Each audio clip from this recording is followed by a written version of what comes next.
Word है हमारा homicide. Homicide means होता है मानव वध।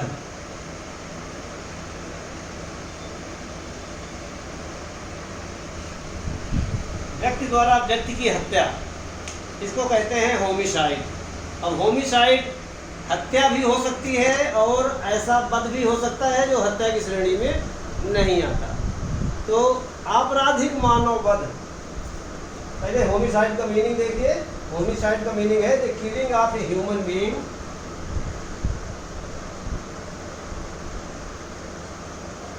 किलिंग ऑफ ए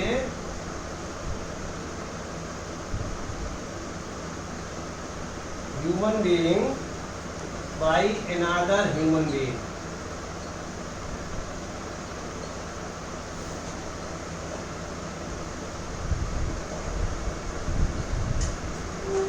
किसी एक व्यक्ति का वध दूसरे व्यक्ति द्वारा, कोई एक व्यक्ति दूसरे व्यक्ति द्वारा जब मारा जाता है, जान से मारा जाता है, उसको होमिसाइड कहते हैं, मानव वध। अब मानव वध की परिभाषा आईपीसी के सेक्शन 299 में बताई गई है। Section 299 defines culpable homicide. 299 of Indian penal code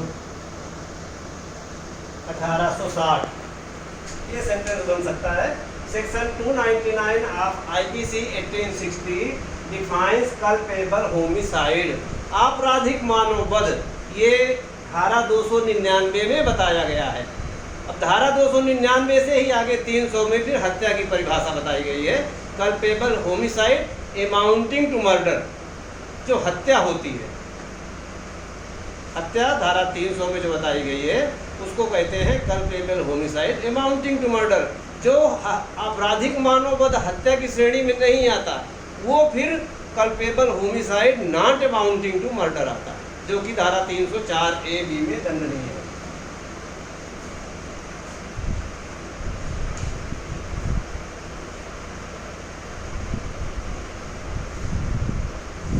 अगला शब्द है हाइपोथिकेशन।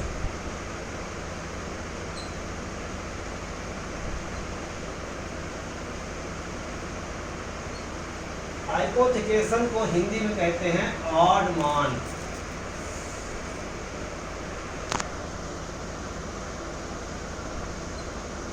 ऑड मान ये एक तरह का गिरवी होता है, लेकिन गिरवी में सामान्यतया जो चल संपत्ति गिरवी रखी जाती है उसका कब्जा गिरवी ग्राही को दे दिया जाता है, जबकि ऑड मान में ऐसा नहीं होता।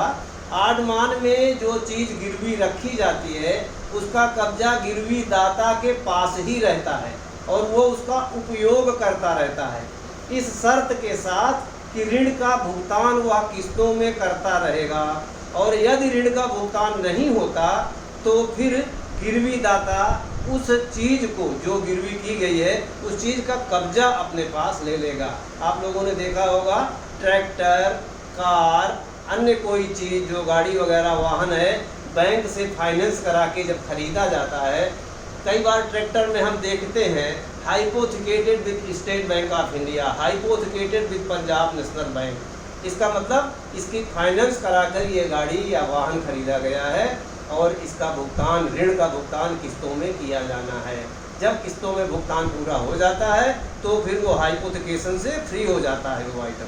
अगर किस्तों के भुगतान में कोई विफलता होती है, कोई फेलियर होती है, तो लोन देने वाली संस्था उस चीज़ को अपने कब्जे में प्राप्त कर सकता है।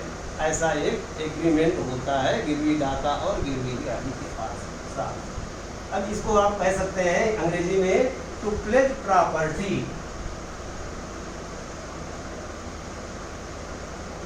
To pledge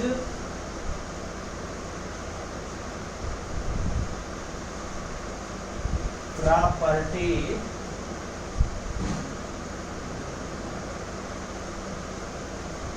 to pledge movable property कर सकते हैं, मूवेबल चल संपत्ति, movable property to secure a loan,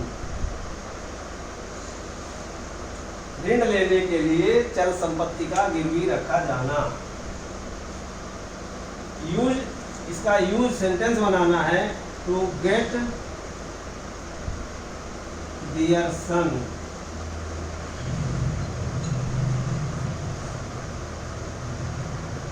out of jail, the family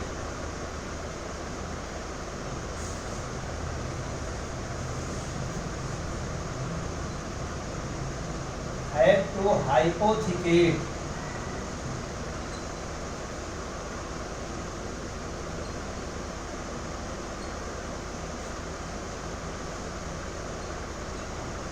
their property।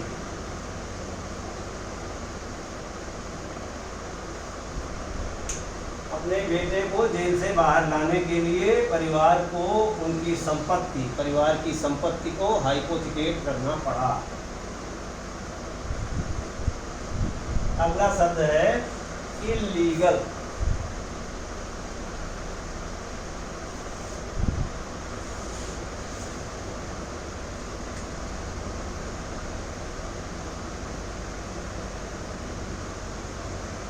Illegal, illegal means against law,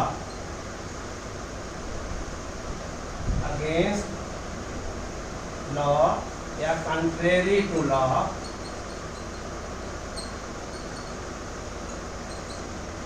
या in violation of law.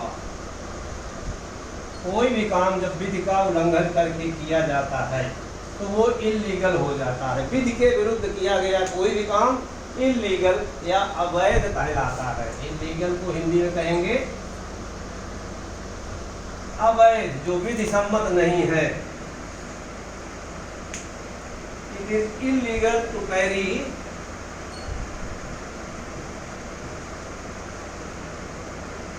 it is illegal to carry a firearm without proper license।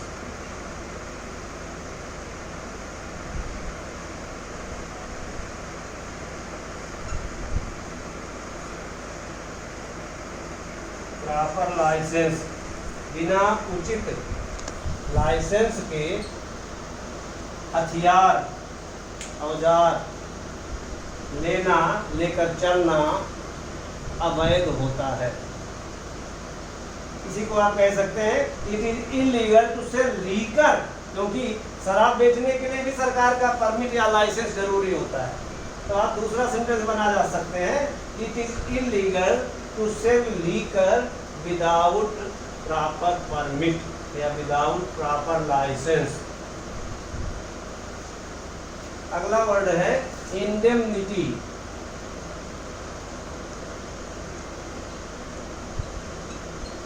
Indemnity क्षतिपूर्ति।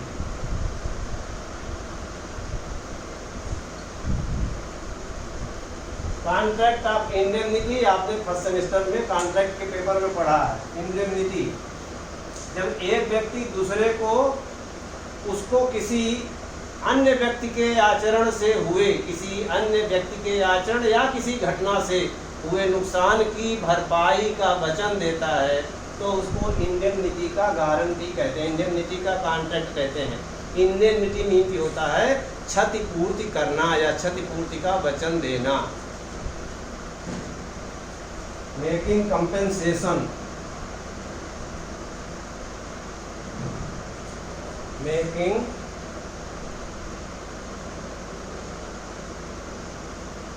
compensation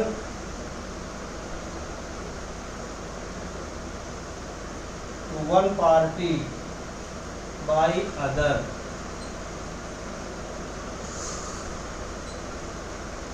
or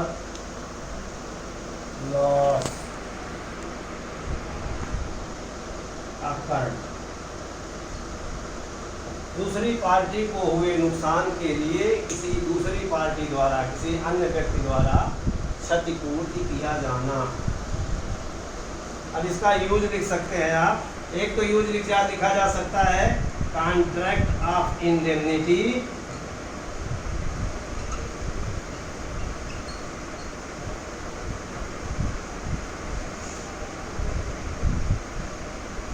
is defined in section 124 of Contract Act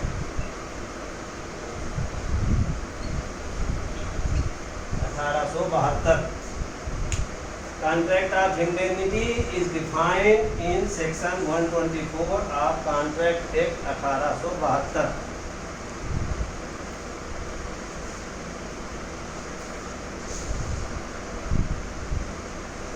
दूसरा sentence भी थोड़ा सा बड़ा है। Indemnity is based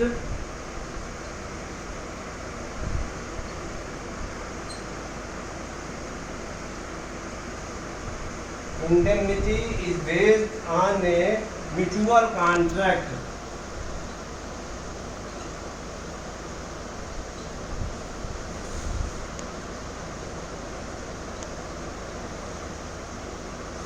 between two parties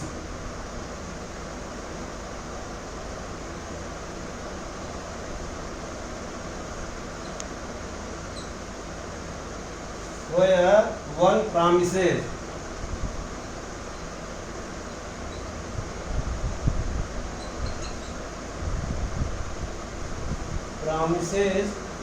to other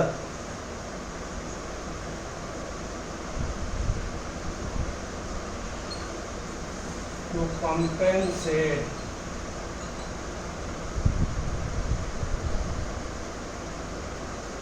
for his loss। ये एक दूसरा सेंटेंस है इंडेमनिटी का। इसका अर्थ है इंडेमनिटी इज बेस्ड, इंडेमनिटी आधारित है इस पर mutual contract between two parties, दो पक्षकारों के बीच एक संविदा, पारस्परिक संविदा होती है। किस बात की संविदा होती है? वन प्रॉमिसेस टू अदर, एक व्यक्ति दूसरे को वचन देता है। क्या वचन देता है? To compensate for his loss, उसके लॉस के लिए, उसके लॉस के लिए क्षतिपूर्ति देने को कंपेंसेट करता है।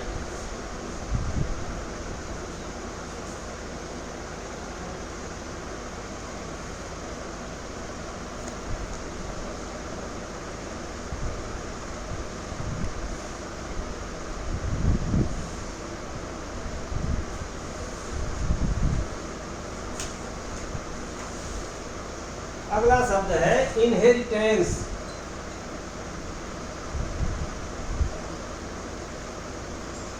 इनहेरिटेंस मीन्स विरासत में संपत्ति प्राप्त करना।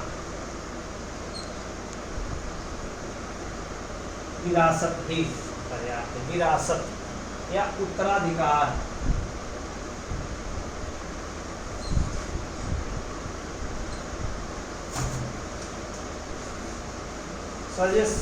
सक्सेशन बाय डिसेंट,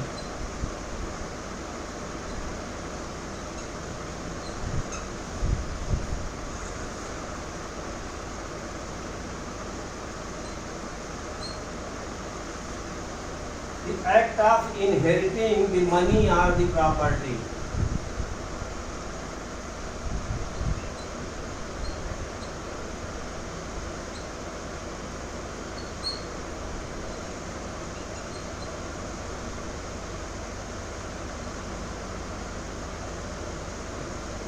देखिए सक्सेशन बाय डिसेंट का मतलब ये है कि ऊपर से नीचे की तरफ आना, लेकिन जरूरी नहीं है, जरूरी नहीं कि दादा की प्रॉपर्टी उसके पिता को, बच्चे के पिता को, और बच्चे के पिता की प्रॉपर्टी बच्चे को मिलेगी। कई बार ऐसा भी हो सकता है कि कोई जवान आदमी किसी परिवार का न रहे, गुजर जाए और उसकी संपत्ति उसके पिता को मिल जाए। अनहोनी घटना हो सकती है ऐसे, लेकिन इनहेरिटेंस वो भी है। इनहेरिटेंस का मतलब होता है कि संपत्ति किसी को मिले, इनहेरिट कर ले। अब वो इनहेरिट नॉर्मली सामान्य प्रक्रिया ये है कि ऊपर से नीचे को आता है, वो उसको इनहेरिटेंस कहते हैं। सक्सीड करना, सक्सेशन मीन्स ऊपर भी हो सकता है, नीचे भी हो सकता है। He received huge assets.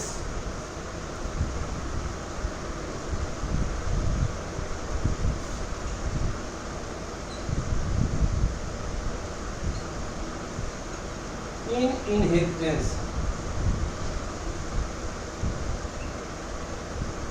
कई बार हम देखते हैं किसी अमीर परिवार का लड़का करोड़ों की या हजारों करोड़ की संपत्ति प्राप्त करता है अपने पूर्वजों से विरासत में, तो उसको आप कह सकते हैं he received huge assets. Assets means जायदाद, परिसंपत्तियां। इन इनहेरिटेंस, इनहेरिटेंस विरासत में ही लोग कहते हैं कि अरे भैया वो तो चांदी का चम्मच लेके पैदा हुआ। इसका मतलब विरासत में उसको तमाम जायदाद मिली हुई है।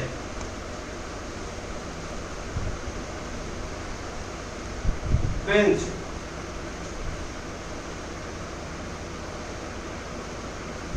बेंच मीन्स न्यायपीठ।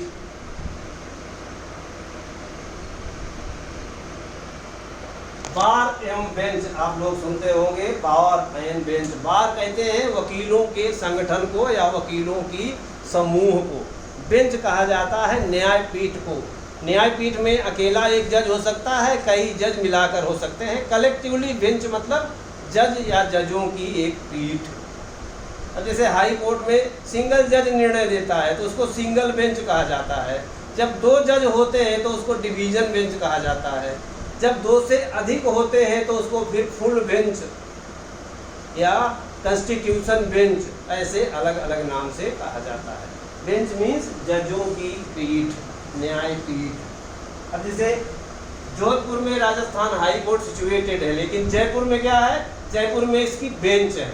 उसको ब्रांच न कह के बेंच कहा जाता है, जयपुर बेंच। हो सकता है किसी एक हाई कोर्ट की 3 जगह शाखाएं हों, लेकिन उसको दोनों को अलग जो मुख्य पीठ है उसके अलावा जो अन्य है उनको बेंच कहा जाएगा, न्यायपीठ। आप इसका यूज लिख सकते हैं, a court to decide, English meaning है a court to decide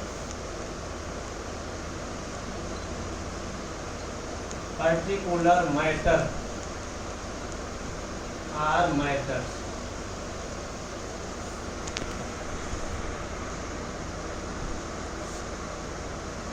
use लिख सकते हैं आप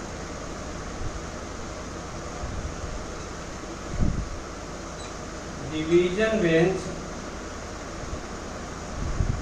reversed the decision of single bench. कई बार देखते हैं हम लोग, समाचार में पढ़ते हैं कि एकल पीठ के निर्णय को उसी हाई कोर्ट की खंडपीठ अपील पर बदल देती है, पलट देती है, दूसरा निर्णय दे देती है।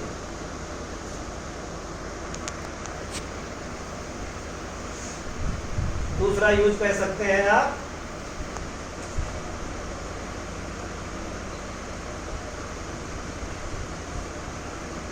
Constitution bench was constituted, constituted means गठित की गई by Supreme Court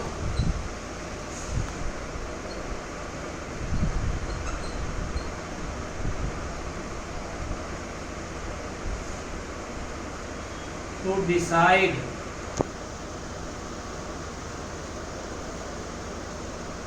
about the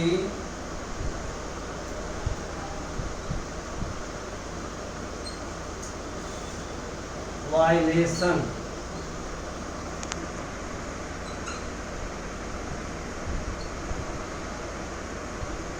of privacy in Aadhaar data.